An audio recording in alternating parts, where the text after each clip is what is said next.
البدع والأهواء، أهل البدع العقائدية وأهل البدع السياسية. نقول بيننا وبينكم السلف، بيننا وبينكم الكتب، كان فيقول البدع بيننا وبينكم. Alhamdulillah, wassalatu wassalamu ala rasulillah, ma ba'd. Lanjut kita yang bicara di Sirah Nabawiyah di kitab Al-Fusul fi Siratul Rasul.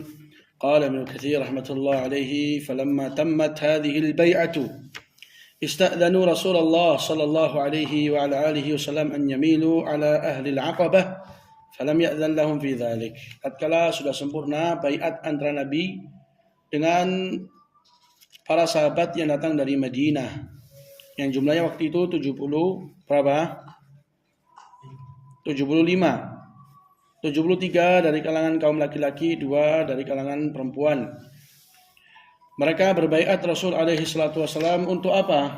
Baiatnya untuk apa? Untuk siap dalam menjaga Nabi, membela agamanya, dan siap untuk menjadi benteng dalam dakwah. Adapun baiat yang pertama, baiatul aqabah yang pertama, itu Rasulullah ingin membentuk kepribadian seorang muslim yang taat.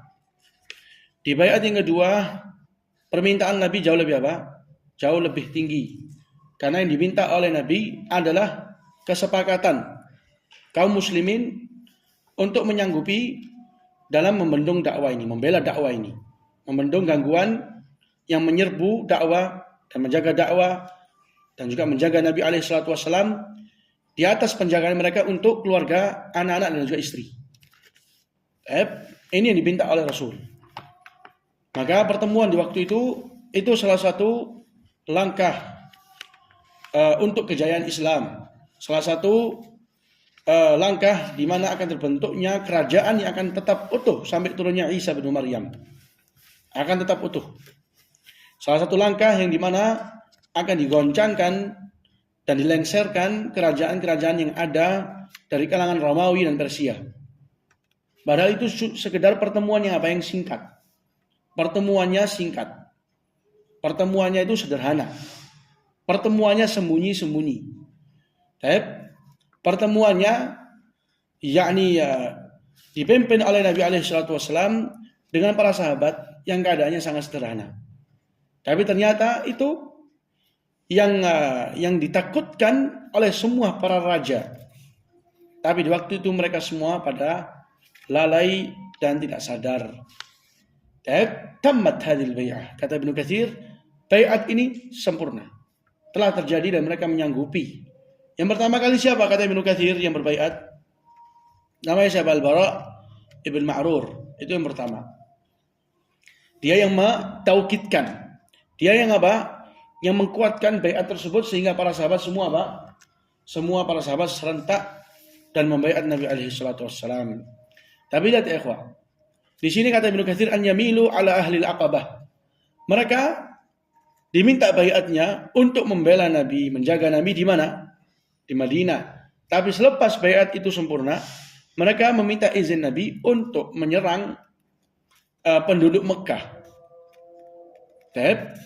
Untuk menyerang penduduk Mekah, menunjukkan mereka itu sudah menampakkan sejatinya mereka dalam baiat tersebut. Bahkan kita ya Rasulullah bukan hanya menyanggupi baiat tersebut di Madinah, tapi mulai sekarang kita sanggupi, kita serang orang-orang yang ada di Mina. Maka Rasulullah tidak mengizinkan karena belum ada perintah dari Allah. Lihat ambisi yang tinggi ya ikhwah. Lihat mereka para penuntut negeri akhirat, lihat. Subhanallah.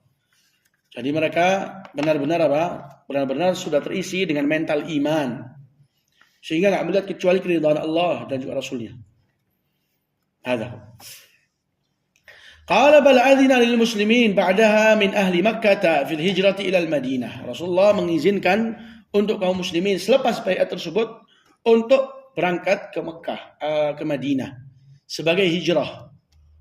Karena sudah mendapatkan bentuk kesepakatan dan simpati serta persahabatan dari penduduk Madinah.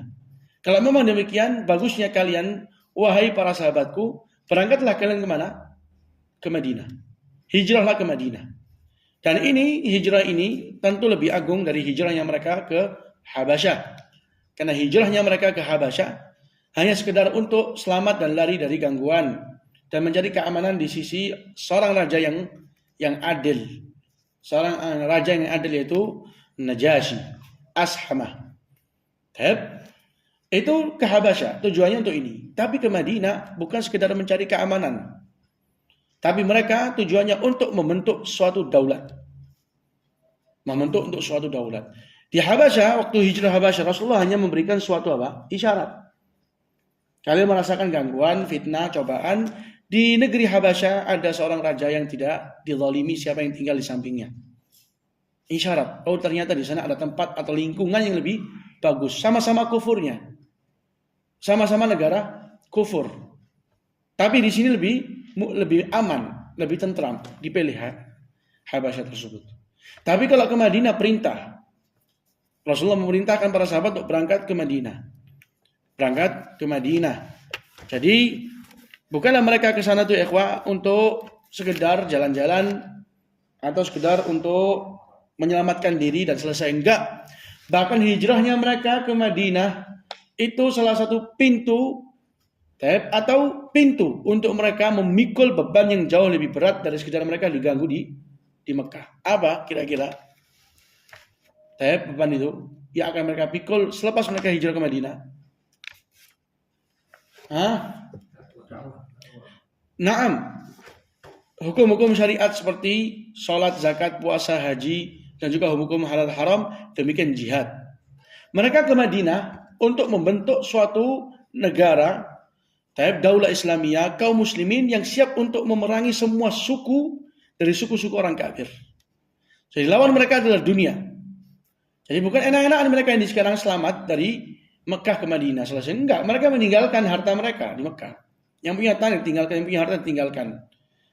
Ceritanya Suhaib Ar-Rumi itu salah satu cerita yang dikekalkan di Al-Quran. Allah Azza wa Jalla menyebutkan tentang keadaannya seorang Muslim yang siap menjual dan meninggalkan harta mereka demi membeli surga, demi mencari keridhaan Allah Azza wa Jalla. Suhaib Ar-Rumi tatkala dia mulai hijrah dihadang oleh orang kafir. Di situ dia turun dari apa? Dari ontanya. Dan dia mengeluarkan semua anak panahnya dan mengarahkan kepada mereka. Seraya mengatakan, kalian mengetahui saya adalah orang yang paling handal dalam memanah. Tidaklah saya keluarkan panah ini kecuali akan menancap di setiap dada dari kalian. Kalau kalian ingin perdamaian, maka saya punya di Mekah ke harta di tempat disebutkan sama dia, maka ambillah dan bukakan jalan untukku. Undur. Hartanya diberikan secara mentah kepada orang-orang Mekah. Demi apa? Cari apa coba? Cari investor yang lebih ini? Cari keuntungan yang lebih berlipat? Enggak. Tapi murni untuk ke Madinah bersama Rasul alaihi salatu wassalam. Cuman itu. Akhirnya dilepaskan Suhaib dan dibukakan jalan untuknya dan dia berangkat ke Madinah. Di situ Allah Azza wa Jalla menurunkan ayat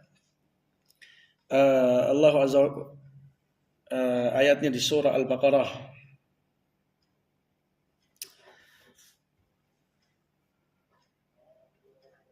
Alat al-khisam wa idza tawalla fil ardi sa'ah liyufsida fiha wallahu la yuhibbul fasad. Ya Allah al-ayah. Harus hafal. Itu Allah turunkan ayat tersebut untuk siapa? Suhaib Ar-Rumi. Bagaimana ayatnya? Masa ada yang ingat?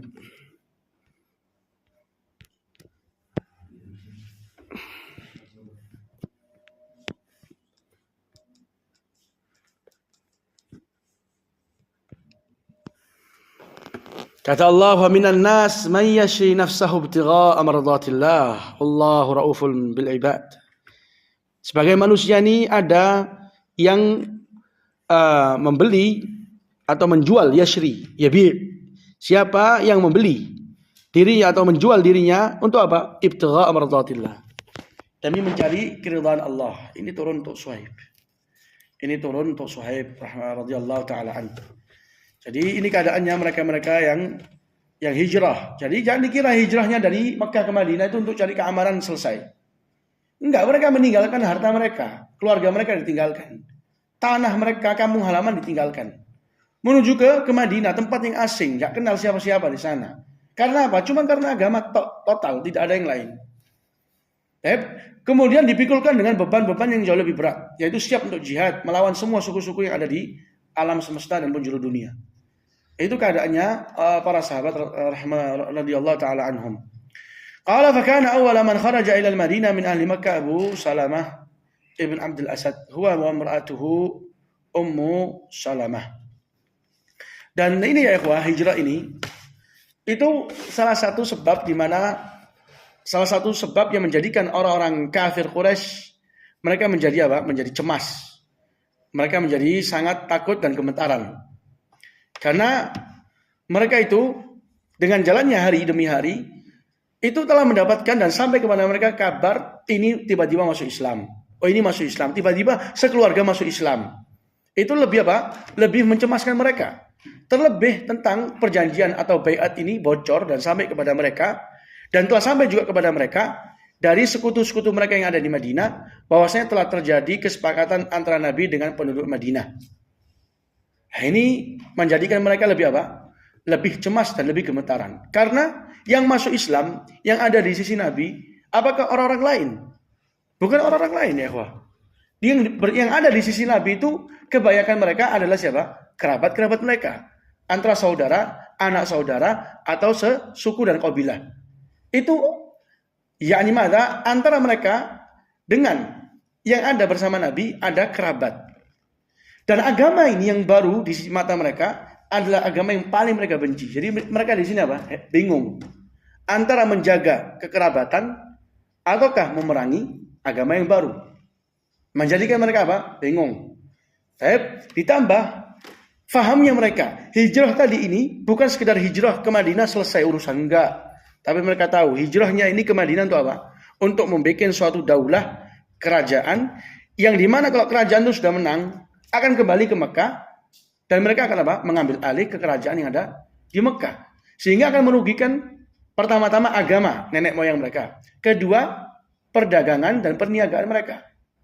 Karena mereka ini memiliki perniagaan jual beli patung tuh banyak penghasilan mereka. Kalau sampai Nabi Muhammad bersama para sahabat berhasil menguasai Mekah, ini juga apa? Akan terhentikan. Mereka akan terugikan.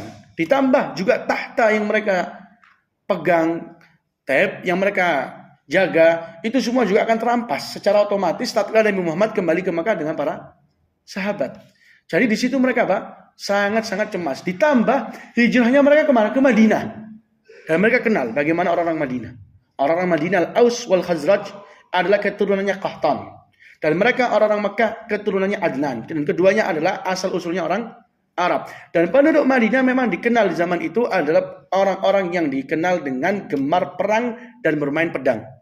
Dikenal sekali penduduk Madinah. Kalau seandainya tidak ada peperangan yang berkelanjutan antara Al-Aus dan Khazraj, maka tentu Madinah ini sudah bisa apa? Sudah bisa terjunjung tinggi dari segi apa? Keberanian dan kekuatan. Tapi karena adanya peperangan di dalam, di situ menyibukkan mereka dari untuk melebarkan kekuasaan.